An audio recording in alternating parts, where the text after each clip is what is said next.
Hi, this is the Science Chef again. In this video, we shall be learning about the properties and some uses of aluminium. If you want to know how to make good use of your aluminium metal, then ensure you watch this video to the end.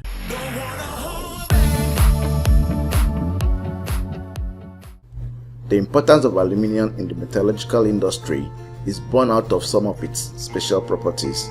These properties include its malleability, ductility, low density, resistance to corrosion, high tensile strength in alloys, and good conductor of heat and electricity. The structure of aluminium is a metallic lattice made up of positive aluminium ions in a sea of delocalized or mobile electrons. These positive ions are attracted to the sea of electrons by strong electrostatic force of attraction called the metallic bond. This strong metallic bond accounts for the relatively high melting and boiling points of aluminium, its physical state as a solid, and moderate tensile strength. Other physical properties of aluminium are based on this structure. Let's start with malleability. Malleability is the ability of a material to be hammered into different shapes. For aluminium, the layer of its atoms easily slide over one another when a force is applied to it without destroying its crystal lattice. This property is one of the reasons why it is used for making roofing sheets, cooking pots, kettles, and foils, etc. Next is ductility. Ductility is the ability of a metal to be drawn into thin wires. Just like malleability, it is attributed to the layers of the aluminium atoms sliding over one another when twisted without destroying the metallic lattice. This property explains why aluminium is used for making overhead cables. Next are electrical and thermal conductivities. Electrical conductivity is the ability of a substance to allow electric current to pass through it, while thermal conductivity is the ability of the substance to transfer heat from one point to another. These two properties work based on the same principle.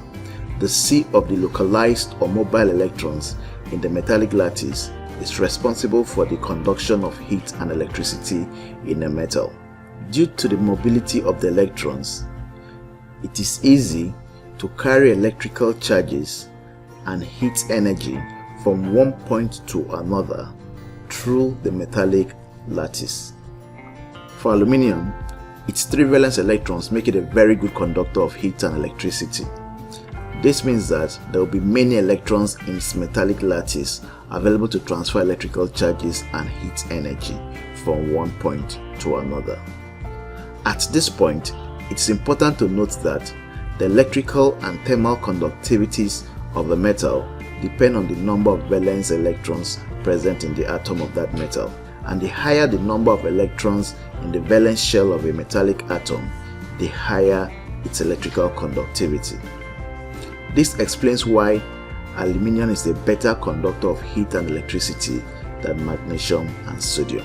So, the high electrical conductivity of aluminium, along with its low density, is why it is used for making overhead electric cables, while its high thermal conductivity is why it is used for making cooking pots, frying pans, and kettles.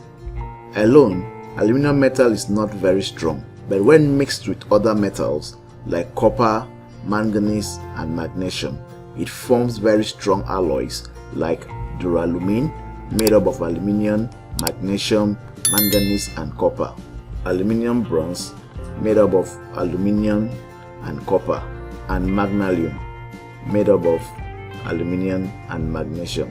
These alloys are employed in the aircraft, car, and ship making industries for making aircraft, cars, and ship bodies respectively, and the moving parts of some machines also due to their resistance to corrosion. Talking about resistance to corrosion, aluminum rapidly forms a passive oxide layer on its surface when exposed to air. This layer, which is insoluble in water, prevents it from having further contact with oxygen and moisture, thereby making it corrosion resistant.